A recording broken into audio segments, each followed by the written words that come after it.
चित्तस्य पदेन वाचां मलं शरीरस्य च वैद्यकेन योपाकरोत्तं प्रवरं मुनीनां पतञ्जलिं प्राञ्जलिरानतोऽस्मि। ओम शांति शांति शांति। आत्मीय स्वजन, जैसा कि अभी शिवमंगल भैया ने बताया कि आज हम पातंजलि योग दर्शन पर आयोजित इस व्याख्यान माला के 98वें पुष्प पर है।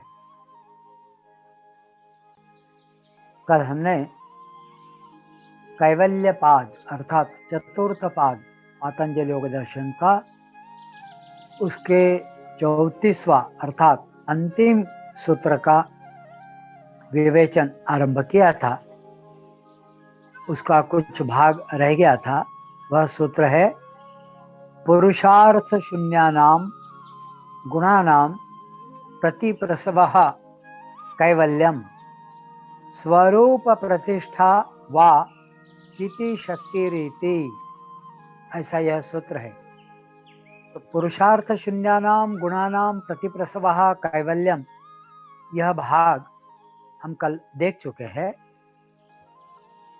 जब जीव को भोग और अपवर्ग यह दोनों प्राप्त करा देने के उपरांत, करा देने के बाद त्रिगुणों को अब और कुछ साधना है, ऐसा कोई अर्थ शेष नहीं रहता।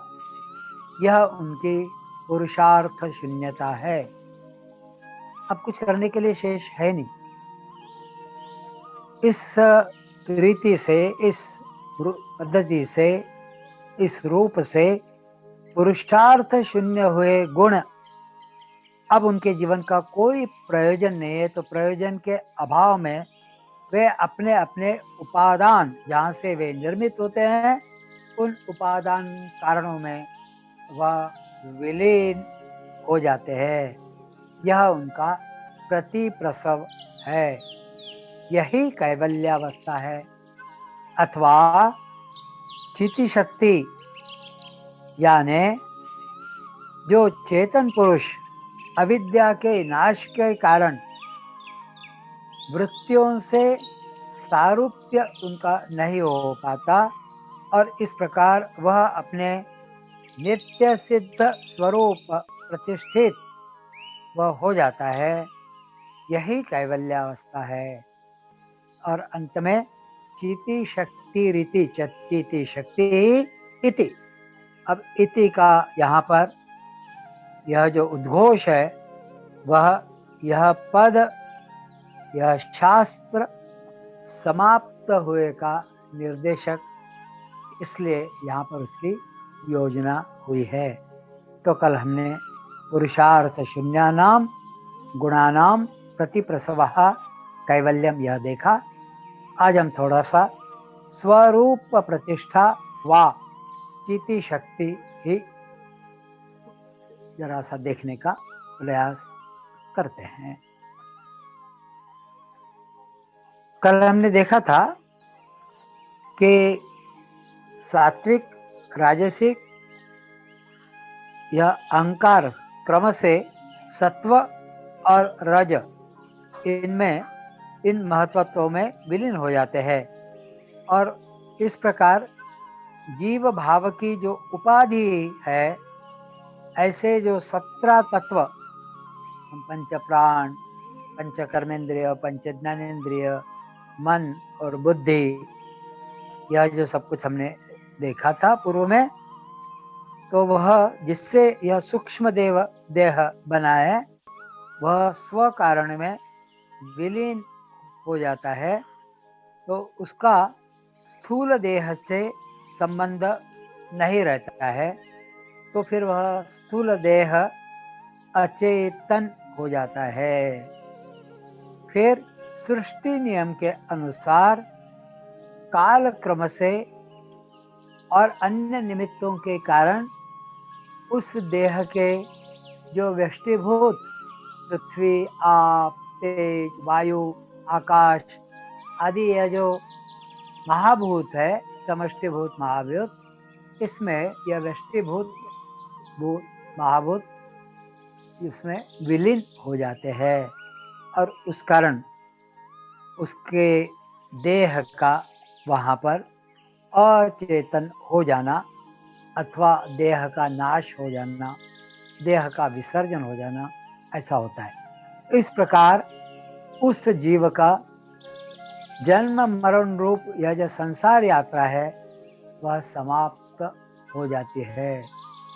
इसे ही विदेह मुक्ति ऐसा कहा गया। वह विदेह मुक्ति की अवस्था है।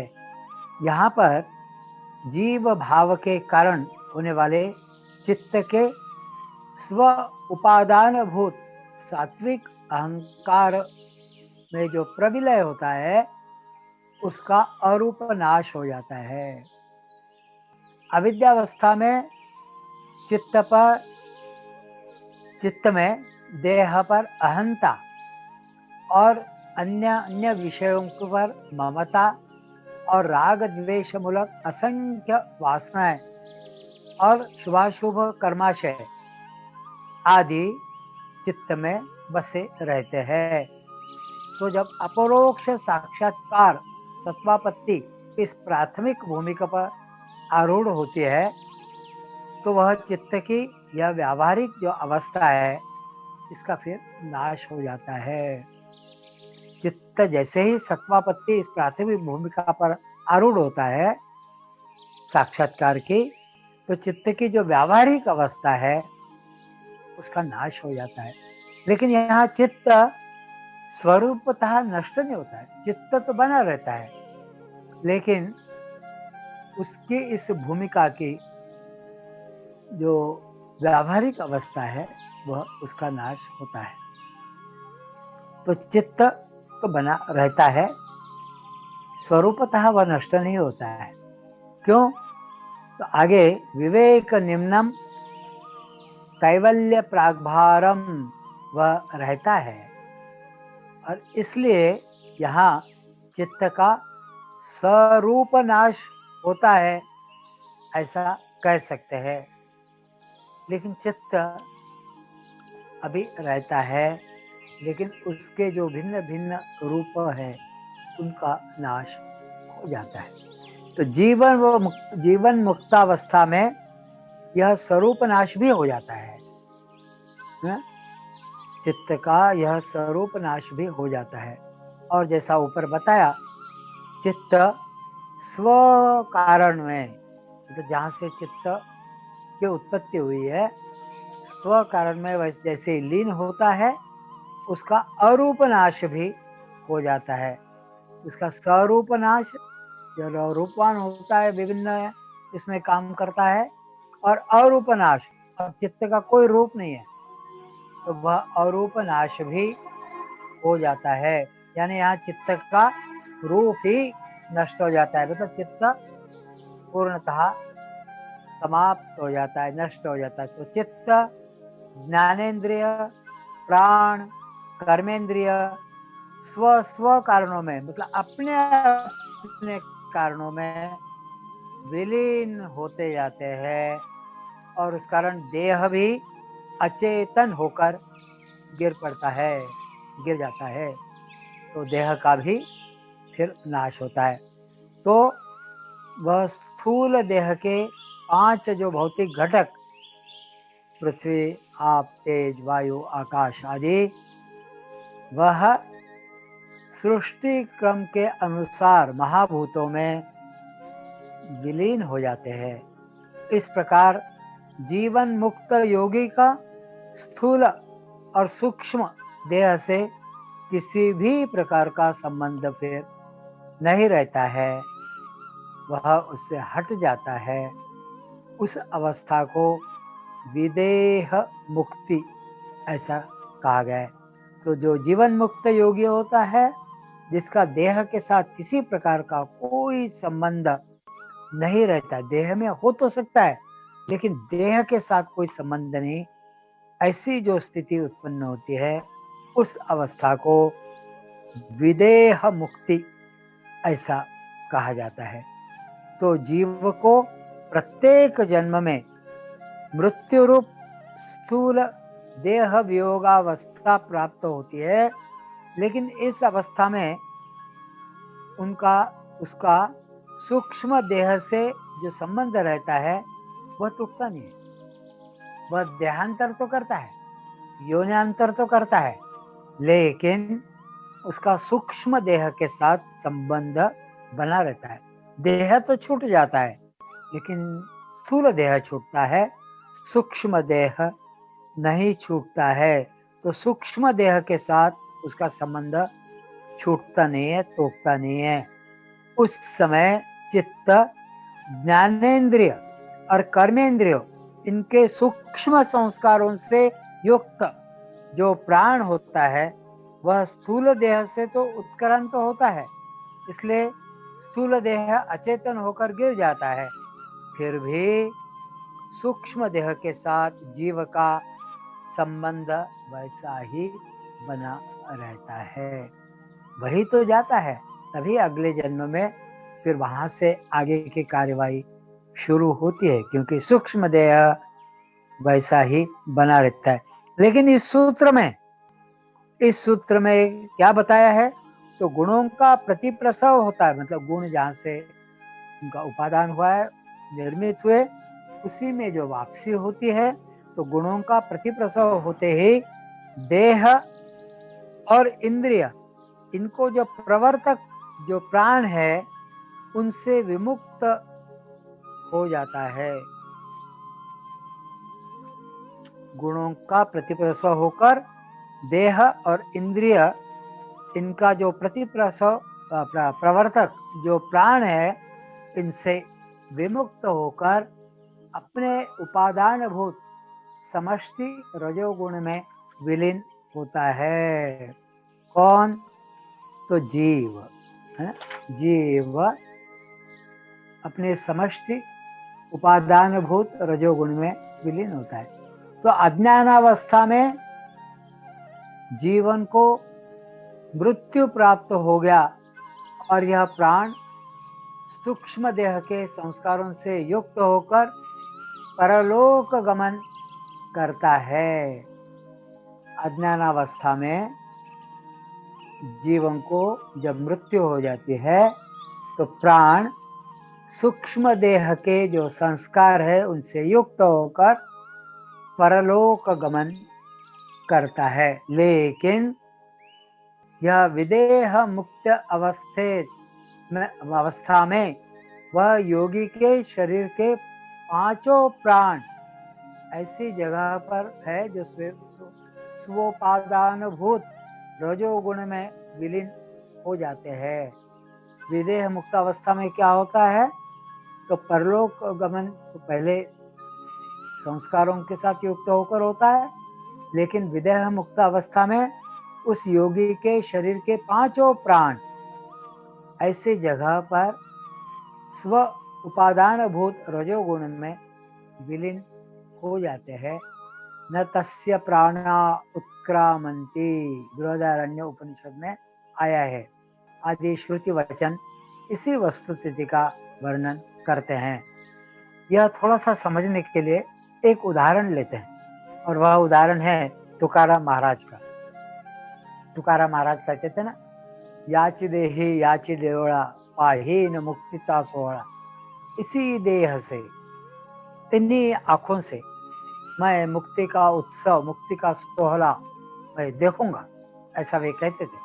और कहते हैं कि भीमा तीर पर, भीमा नदी के किनारे कीर्तन करते हुए, भक्ति रस में डूबे हुए, और जो अन्य अन्य शिष्यगण भक्त मंडली वहां उपस्थित होते हुए, तुकाराम महाराज एकदम से अचानक वहां से, इसको गायब हो जाना कहते हैं, अदृश्य हो जाते हैं।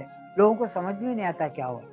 कोई कहते हैं कि वह नदी में डूब गए, कोई कहता है कि सदैह वह वैकुंठ को चले गए, लेकिन उसका क्या कारण हो सकता है? तो पातंजलि योग दर्शन के जो भाष्यकार है श्री कृष्णा जी, केशव कोल्हटकर जी, उन्होंने यह बात यहाँ थोड़ी-सी विशद रूप से लिखी है, थोड़ी मैं बताने का प्रयास करता हूँ। व्यवहार में जिसको अपन चमत्कार कहते हैं, ऐसी चमत्कार की शास्त्रीय उपपत्ति यहाँ इस अनुषंग से बताना अच्छा रहेगा। यह चमत्कार यानी तुकाराम महाराज का देह सैकड़ों लोग वहाँ पर इंद्रायणी के जो रेगिस्तान था, बालुकामय प्रदेश, उसमें भजन कर रहे होते हैं और एकाएक ही अदृश्य हो जाता है, यह बात है। तो इस संबंध में भाविक भक्तों ने तुकाराम महाराज सदैह स्वर्ग को चले गए, ऐसी कल्पना करी। इतिहास तज्ञ यह योग शास्त्र अनभिज्ञ जो लोग बुद्धिवादी लोग थे, उन्होंने कहा कि तुकाराम महाराज ने जल समाधि ले ली होगी, ऐसा तर्क उन्होंने वहां पर बताया दिया। और जो आप मतलबी जो धूर्त लोग थे, उन्होंने कहा महाराज भजनानंद में निमग्न जब थे तो उनके जो द्वेष करने वाले लोग थे, उन्होंने इंद्रायणी में उनको ले गए और इंद्रायणी में उनको डुबो दिया और वहां पर ऐसा कह दिया कि वह इंद्रायणी में उन्होंने समाधि ले ली। इस प्रकार यहाँ बात उठी थी, लेकिन इस सूत्र के आधार से इस चमत्कार का शास्त्रीय हम जरा सा विश्लेषण करने का प्रयास करेंगे। योग दर्शन में ईश्वर प्रणिधान यानी भक्ति योग का महात्म्य मान्य क्या हुआ है? ईश्वर प्रणिधानाद्वा तस्य प्रणवः तस्य वाचक प्रणवः, है ना, आदि आदि आया हुआ है, अपन ने देखा ही है। दूसरे पाद में समाधि भावनार्थ और क्लेश तनुकरणार्थ जो क्रिया योग बताया है, यह ईश्वर प्रणिधान का एक अंग है, ऐसा बताया गया है द्वितीय पाद में, सूत्र 1 और 2 में। उसी प्रकार पहले पाद में संस्कार शेष असंप्रज्ञात समाधि, यह ईश्वर प्रणिधान से ही सिद्ध होती है, ऐसे 23वें सूत्र में बताया गया है। इसका अर्थ क्या है? तो योग दर्शन में साध्य जो जीवन मुक्ति व विदेह मुक्ति वह भक्ति योग से भी प्राप्त हो सकती है, ऐसा सिद्धांत योग शास्त्र में मान्य है और वह सर्वथा संयुक्तिक भी है। कारण भक्ति योग के अनुष्ठान में अष्टांग योग का अनुष्ठान सहज रूप से होता ही है। भक्ति योग है तब भी आपको पूर्ण समर्पण भाव मनोयोग से समय पर वह कर्म करना, एकाग्र मन से दत्त चित्त होकर करते हैं, तो भक्ति योग में भी अष्टांग योग लागू होता है। वास्तव में वह उपयोग में लाना ही पड़ता है, उपयोग में लाया जाता है ना। तो भक्ति योग का जो आधार है वह महाराष्ट्र में संत ज्ञानदेव जी ने रखा था और अगले 3-4 शतकों में महाराष्ट्रीय साधु संतों ने भक्ति योग रूपी देवालय बांधकर आगे तुकाराम महाराज उस देवालय के कलश, मतलब सर्वाधिक ऊपर का जो क्या होता है, ऊपर गुंबद कहिए, ऊपर का सबसे ऊपर का जिसको कलश कहते हैं, वह तुकाराम महाराज है। उस महाराष्ट्रीय संप्रदाय में संपदा में जो साधु संतों की सतत श्रृंखला है उसके, तो ज्ञानदेव जी ने उसकी नींव रखी और तुकाराम महाराज उसके कलश हुए, है ना। तो इस प्रकार अभंगों में आया हुआ है। तो भक्ति योग के अनुष्ठान से तुकाराम महाराज को आत्मज्ञान हो गया होता है। यह बात उनके अभंग रूप जो उद्गार है उससे सिद्ध भी होती है, अनेक अभंगों में उस प्रकार से आया है। तो सत्वापत्ति इस ज्ञान भूमि पर वे पहुंचे हुए थे, उसी प्रकार उनमें अनेक सिद्धियां भी प्रकट हुई, ऐसा अलग अलग जगह पर दिखाई पड़ता है। उसमें से कुछ सिद्धियों का अस्तित्व वे बिल्कुल सादे सुदे और कभी-कभी तो जो बिल्कुल भाविक लोग हैं, उन्होंने भी तुकाराम महाराज का जो वर्णन किया है, उनके बारे में जो कहा है, या जो मान्यता उस समय थी, उससे यह पता पड़ता है कि तुकाराम महाराज के जीवन में कुछ सिद्धियों का स्वतः प्रदर्शन हुआ और वह सिद्धि प्रकट हो रखी थी, या ऐसे अभंग उनसे सिद्ध होता है।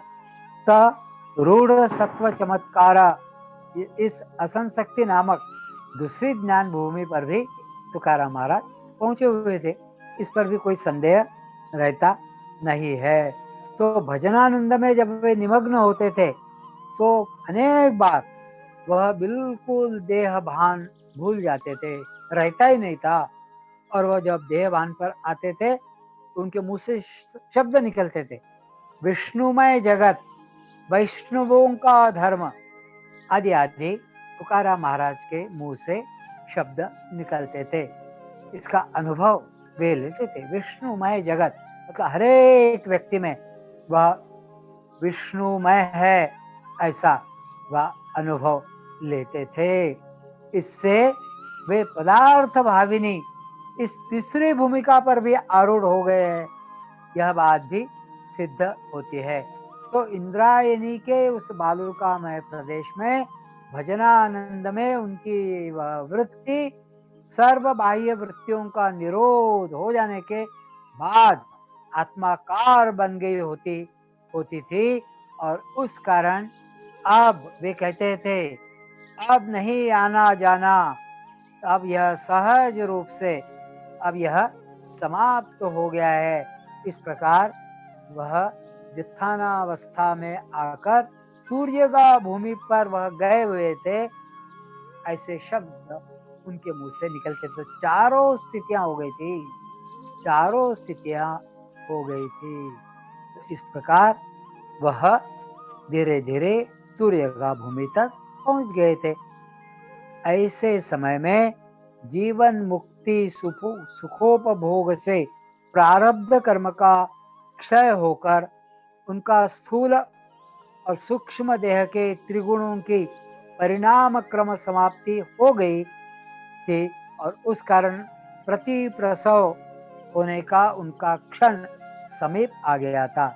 जब यह क्षण उनको प्राप्त हुआ, उपलब्ध हुआ, तो सूक्ष्म देह के वह 17 तत्व स्व कारण में लीन हो गए और प्राण, अपान, व्यान, उदान, समान, यह पंचविध मुख्य प्राण वृत्ति तीव्र संवेग मूलक विलय के साथ ही उसी क्षण उस पर जो अवलंबित रहते हुए जो पंच उपप्राण हैं, नाग, कूर्म, क्रूकर, देवदत्त, धनंजय, इन 5 उप प्राणों की वृत्तियां भी स्व कारणीभूत मतलब स्व के अंदर जो कारण है उनके भूत रजोगुण में अंतर्धान वह भी हो गई।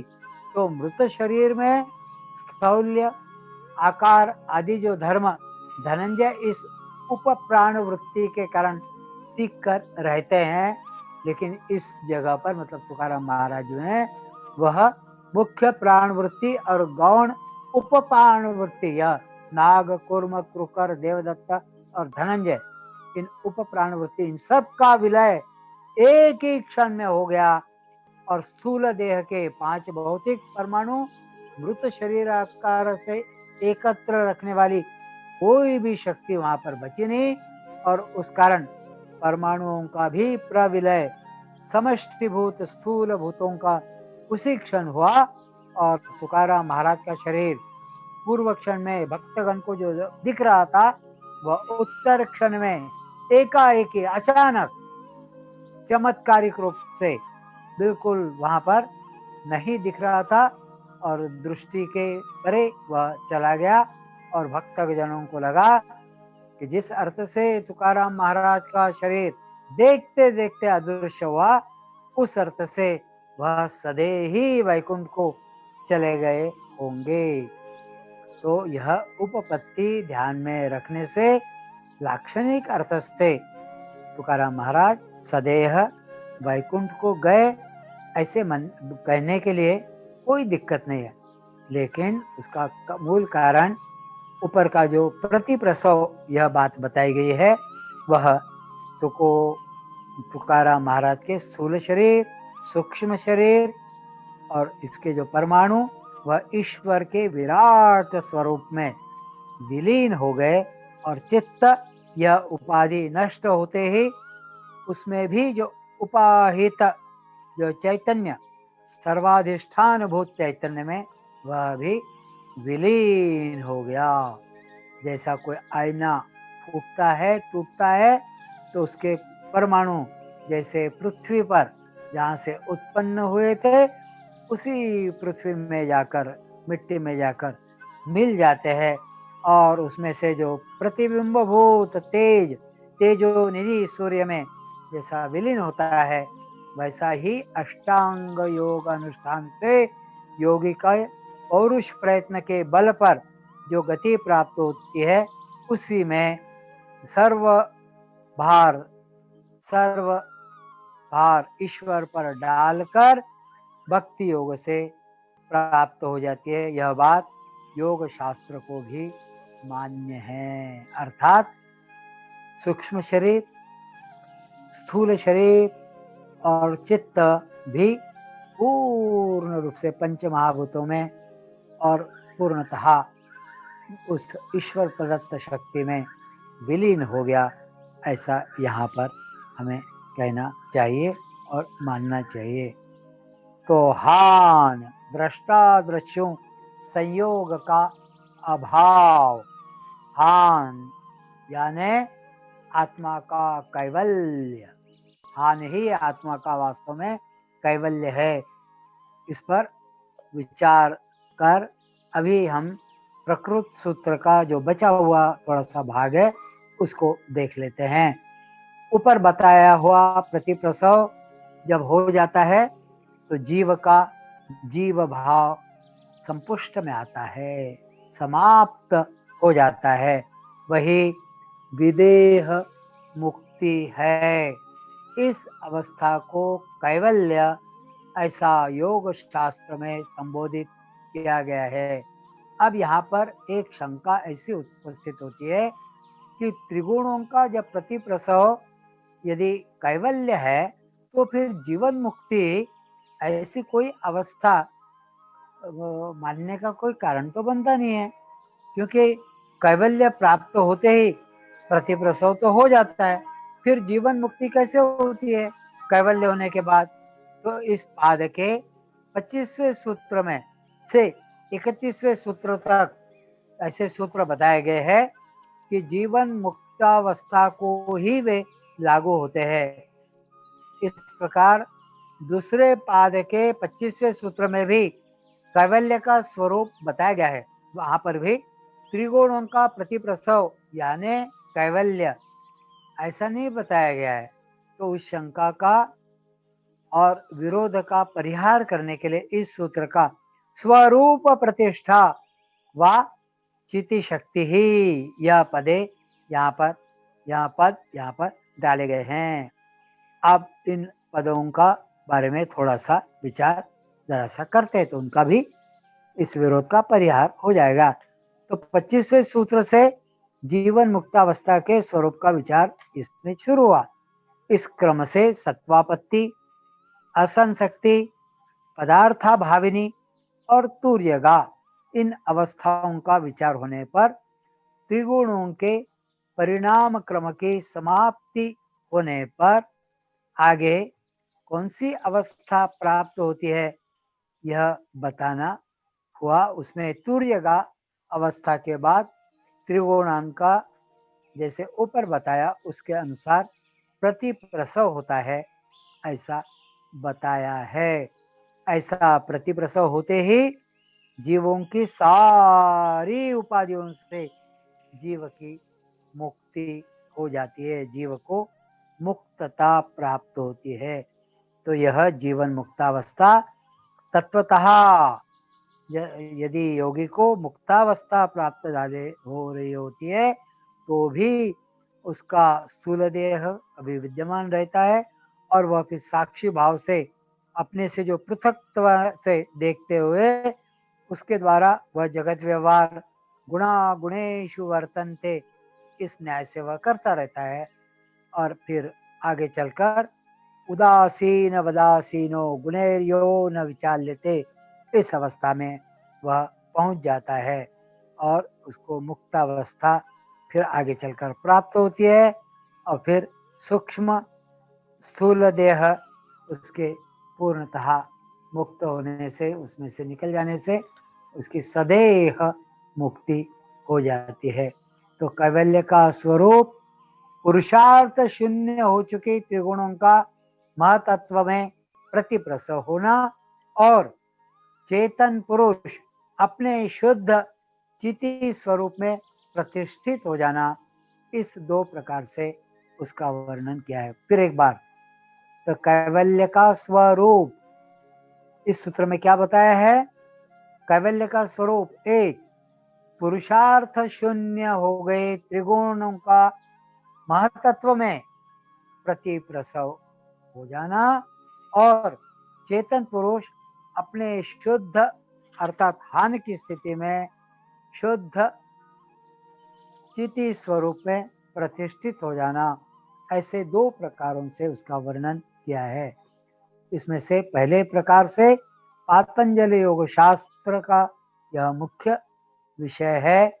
इसमें द्वैत का समर्थन कर रहा है ऐसा आभास होने की संभावना है, लेकिन ऐसा नहीं है, क्योंकि कैवल्य के इस प्रकरण की व्याख्या से त्रिगुणों का प्रतिप्रसव महत्वत्व में होता है, यह मान्य किया है।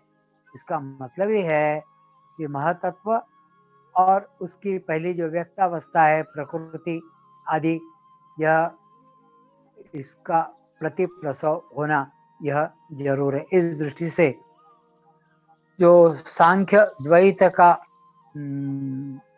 काफी वो करता है, पुरस्कार करता है, वह पतंजलि मुनि को वह मान्य तो है, लेकिन पतंजलि मुनि जैसे जैसे उसका गहराई से विचार करते हैं तो इस शंका के लिए भी स्थान नहीं होता है, रहता है, और वे दोनों प्रकार से वह बात बताते। अध्यारोपापवादाभ्याम निष्प्रपंचम प्रपंचते, इस धोरण के अनुसार अध्य आरोप अपवाद निष्प्रपंच प्रपंचन्ते, जीवन मुक्त को विदह मुक्ति प्राप्त होने पर उसके स्थूल और सूक्ष्म देह का क्या होता है, यह ऐसे जनों की जो पृच्छा है उसको यही कि वे दोनों देह स्व स्व कारण में अपने अपने कारणों में विलीन हो जाता है, ऐसा उत्तर पतंजलि मुनि द्वारा दिया गया है। इस प्रकार यह विश्वाभास यानी एक आत्मा के प्रकाश से और कुछ नहीं है। जैसे समुद्र में लहरें उठती है या बुदबुदे उठते हैं, तो उनका तात्विक स्वरूप जिस प्रकार जलमात्र ही होता है, ठीक उसी प्रकार यह नाम रूपात्मक जगत आत्म प्रकाश से अन्य ऐसा कुछ भी नहीं है। इसी वस्तु स्थिति का वर्णन स्वरूप प्रतिष्ठा चिति शक्ति ही इस प्रकार इस सूत्र में किया है। तो अकृतार्थ ऐसी प्राकृतिक जनों की दृष्टि से योगी के स्थूल और सूक्ष्म शरीर का विदेह मुक्ति के बाद क्या होता है, इस प्रश्न का उत्तर पुरुषार्थ शून्य गुणों का प्रतिप्रसव महातत्व में होता है, ऐसा दिया गया है। तब इस सूत्र में कैवल्य का पहला स्वरूप परदृष्टया परो बोधनीय, इस न्याय से जिनके बुद्धि ने द्वैत ग्रहण किया है उनकी दृष्टि से वैसा बताया, इतना ही। इससे पातंजलि योग या द्वैतानुकूल है ऐसे मानने का कोई कारण नहीं है।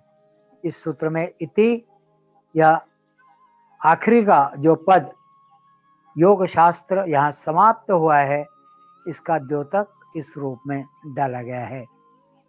इस प्रकार सार्थ और सविवरण पातंजल योग शास्त्र का चौथा कैवल्य पाद समाप्त होता है। ओम तत्सत। इसी के साथ यह पातंजलि योग दर्शन पर यह जो व्याख्यान माला है, इसकी इतिश्री होती है, समाप्ति होती है। प्रार्थना से समाप्ति करते हैं। सर्वे भवन्तु सुखिनः, सर्वे सन्तु निरामयाः, सर्वे भद्राणि पश्यन्तु, मा कश्चित् दुःखभाग् भवेत्। ओम शांति शांति शांति।